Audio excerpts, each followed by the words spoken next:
Thank you. Good morning, Mr. Lee, Hong Kong Free Press. Paul Chan will likely test positive for COVID on arrival on a PCR. Will he undergo isolation, or will an exception be made in light of these events?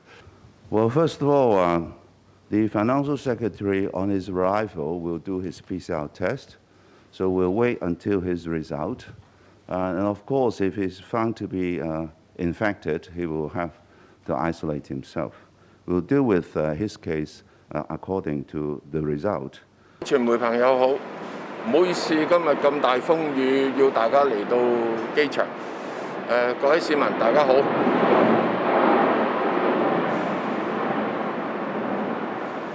我早前呢就同埋同事一齊出訪咗巴林同埋沙特阿拉伯，亦都出席咗喺利雅得舉行嘅未來投資倡議大會。呢一個呢係我出任財政司司長以嚟呢第一次去中東嘅灣區，亦都係過去3年疫情以嚟呢第一次嘅外訪。今次嘅收穫呢好豐富。喺呢一個訪問嘅後期呢，我就確診咗快測確診咗新冠肺炎。因此咧就喺利雅得咧就多停留咗一下。喺琴日呢一個快速測試嗰個結果轉為陰性之後，我就夜晚坐飛機翻嚟。我期待聽日去出席我哋香港自己舉行嘅國際投資領袖論壇。咁睇下大家有冇啲咩問題？司長頭先想問下，就先後有4個嘅金融機構嘅高層就即係缺席金融峰會啦，你自己係點樣睇啦？同埋就係即係司長嚟緊會唔會去 N+ 嗰個晚宴同埋聽日嗰個峰會？驚如果去嘅話，驚唔驚有傳播風險咧？同埋就即係啱啱即係啱啱嗰個測試，如果都係陽性嘅話，特首今朝都有講過就話你都要去隔離嘅。咁如果出席嗰個峰會會做得點咧？係。我翻到嚟香港呢，就同所有嘅旅客一樣，剛才呢就做咗核酸測試，咁呢就而家準備呢就翻屋企等結果。我已經連續2日呢嗰個快速測試嘅結果呈陰性㗎啦，咁呢就而家我哋無謂估個結果啊，無謂估個核酸測試嘅結果。等咗個結果出嚟之後呢，我哋先再按嗰個情況呢嚟到做呢個決定。至於剛才提及到今次金融峰會呢，有4位國際友人呢嚟唔到，呢個都可以理解嘅，因為佢哋其中有啲呢就因為確診咗，佢哋都有發信息俾我，確診咗咁啊嚟唔到。亦都有一位呢就係整個亞洲行程呢，因事取消咗，所以就冇嚟。不過咁講，我哋今次嚟嘅國際友人呢，有成100幾位貴賓，都係呢一啲金融機構裡面嘅最頂層嘅領導層。其實今次嘅出席呢，係可以表示到呢，佢哋對香港作為金融中心嘅地位，同埋香港嗰個投資個機遇各方面呢，係非常之積極嘅。呢個呢，我亦都喺利雅得參加呢一個未來國際未來投資倡議嘅時候呢，都得到同一個印象，因為喺嗰度撞到好多佢哋，而佢哋呢都同我講呢，佢哋好期待呢，跟住就轉嚟香港參加呢個會議啦。多一條問題啦，最後一條問題時間關係。而家雖然話快測陰性咁，但係而家身體仲點樣？仲有冇啲咩病徵啊咁樣？咁同埋即係聽日論壇咧，都會出席啦。咁但係其實你由確診到依家都未足1個禮拜，我都擔心即係仲有啲病毒殘嘅身體，而家其實係咪唔係咁恰當咧？即係會唔會都話喺屋企隔離多幾日會比較好啊？咁同埋即係本身有冇話約咗啲領袖或者銀行高層見面，而家有冇取消咗？正如我剛才所講呢，就我喺行程嘅末段呢就確診喺26號，咁咧就直至到咧就琴日咧個快測轉為陰性，今日個快測都係陰性，咁咧就符合回港嘅要求，咁所以我就回港啦。翻到嚟之後，同所有旅客一樣咧，都做咗核酸測試，都等緊結果。按照測試嘅結果，衛生署咧就會做適當嘅決定，至關於呢一個合適嘅隔離或者其他嘅安排係點。咁所以喺呢度咧，我就唔作其他猜測啦。我亦都好期待咧，聽日能夠出席。多謝大家。On the way in here, we now welcome the Financial Secretary of the Hong Kong Special Administrative Region of the People's Republic of China. Please welcome Mr. Paul Chan.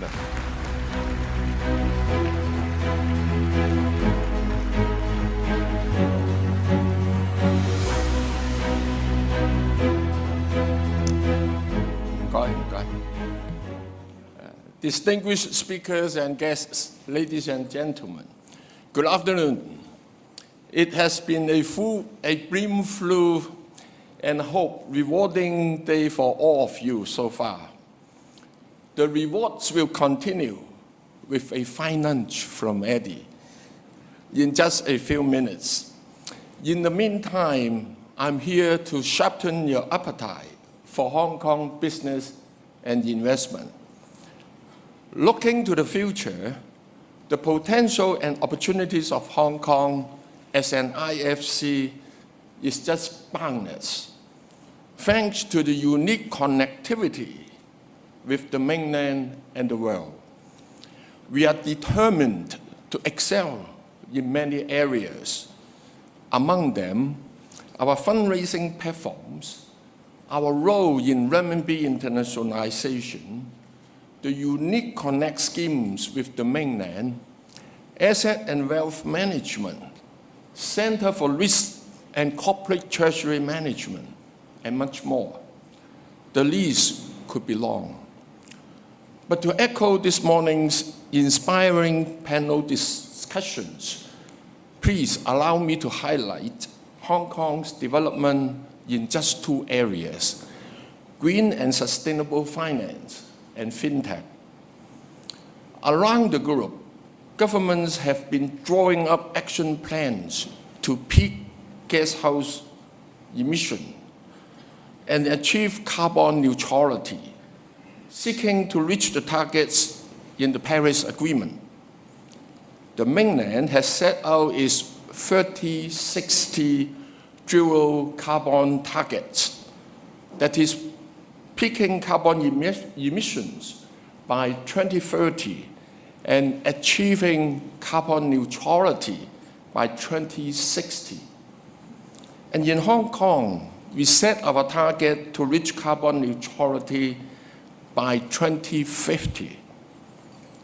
Along the global momentum, Hong Kong has this vision: to become a premier center for green and sustainable finance that serves the green transformation in the mainland, the region, and the world.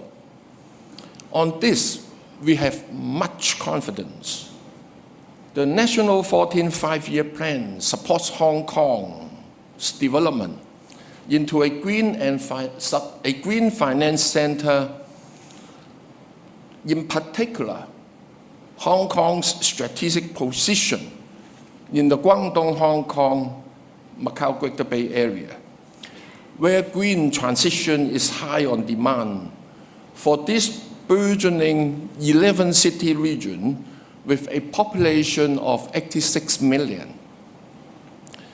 Adherence to high international standards is also why we have good prospect to succeed. We have reporting and disclosure standards that align with international best practices. We are seeking to adopt a green classification framework along the common ground taxonomy. Green bonds issued in Hong Kong are trusted by global investors. In realizing this vision, we lead by example. we issue government green bonds since 2018. Through the concerted efforts of regulators and the industry, green and sustainable debts issued or arranged in Hong Kong reached more than $56 billion in 2021, 4 times that of the previous year and topped in Asia. Deep liquidity aside, the market covered a diversified investor base and project categories. We continue to provide expenses subsidy for eligible issuers and borrowers for their borrowings in Hong Kong. In many ways, we are setting benchmarks and standards for green finance in this region. Last year, we became the first Asian government to issue 30-year and 20-year green bonds denominated in US dollar and euro, which were the longest tenure of Asia government bonds at the time. The response from investors were overwhelming. Mainland provincial and municipal governments are supporting our efforts as well. Shenzhen, our neighboring city, was the first mover, and they issued their first ever offshore renminbi green bonds worth 3.9 billion renminbi in Hong Kong last year.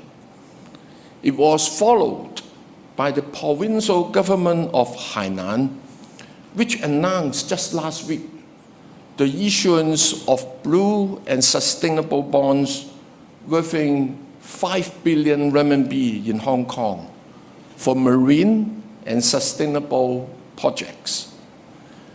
Green finance seeks to support humanity's responsibility for the environment, and we do not forget that this is what our people should own and benefit from. In May this year, we issued the inaugural retail green bonds to the order of $2.5 billion, which is also the largest globally. The costs are slightly more expensive and administration a little more burdensome, but it will reinforce our residents' sense of ownership of our green vision and help us achieve financial inclusion goals. Allow me now to turn to the future of finance. The key word to this is definitely fintech. Hong Kong's strengths as an IFC and as part of GBA facilitate our development of a strong fintech sector.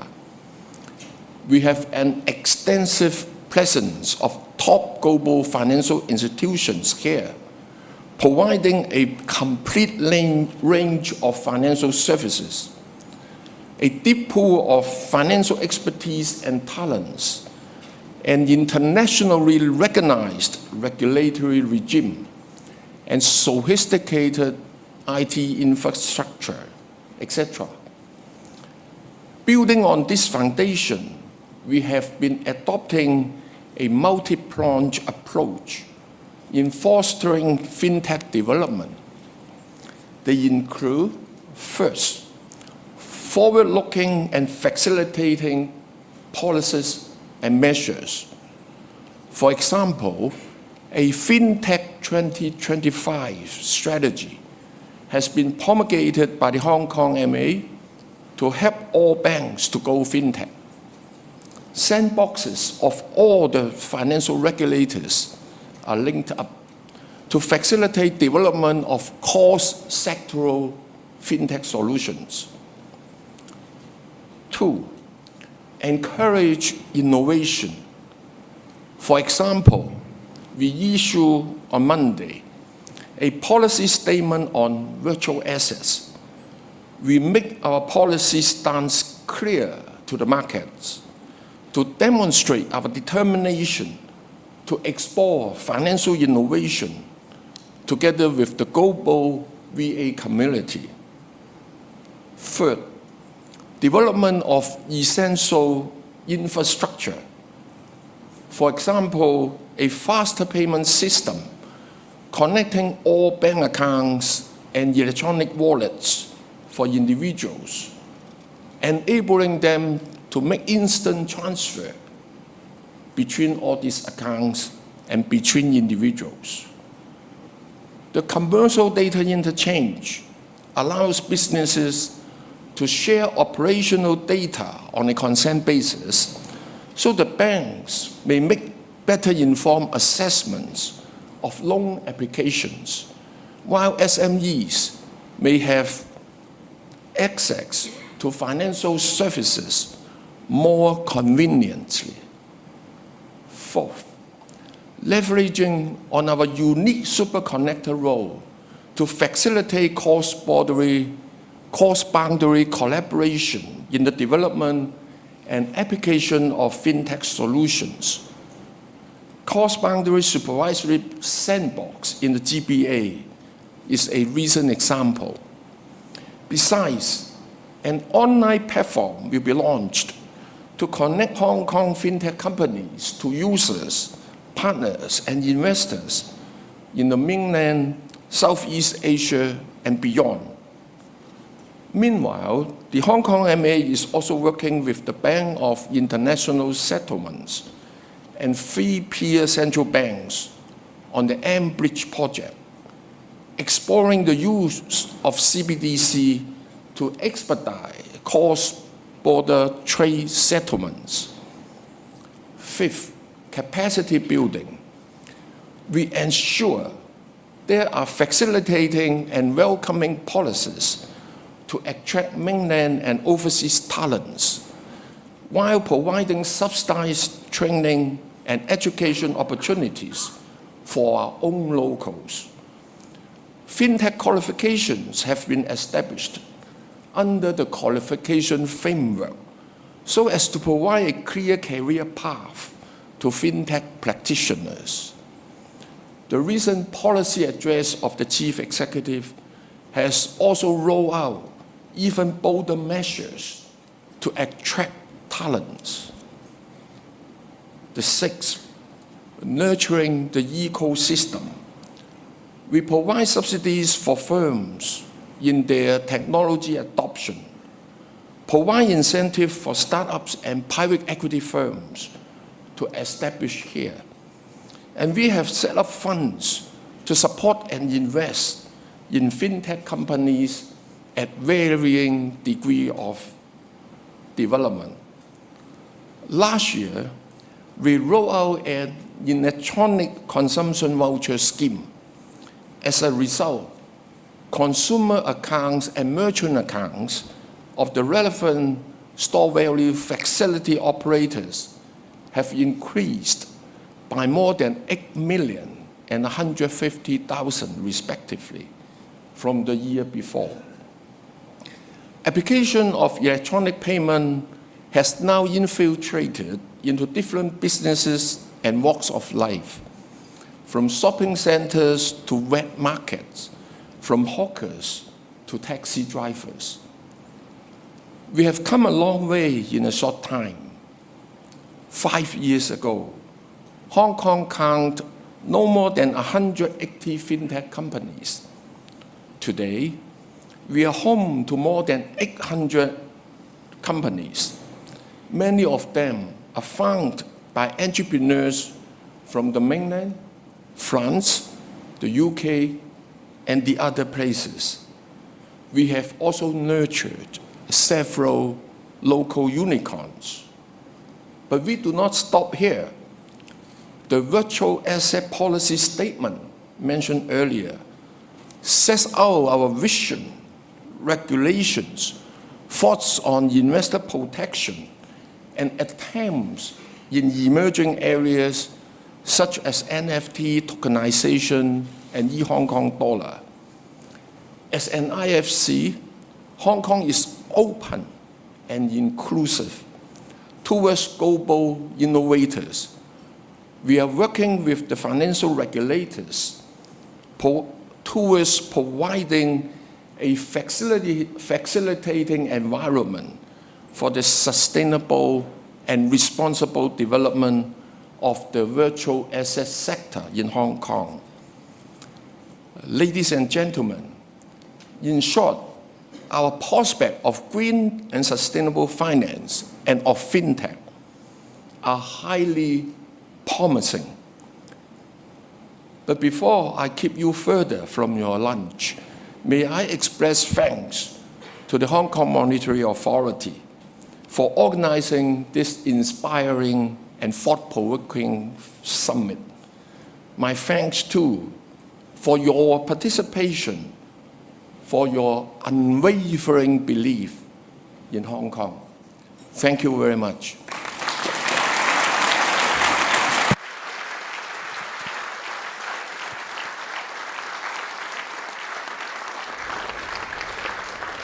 Thank you very much, Mr. Financial Secretary.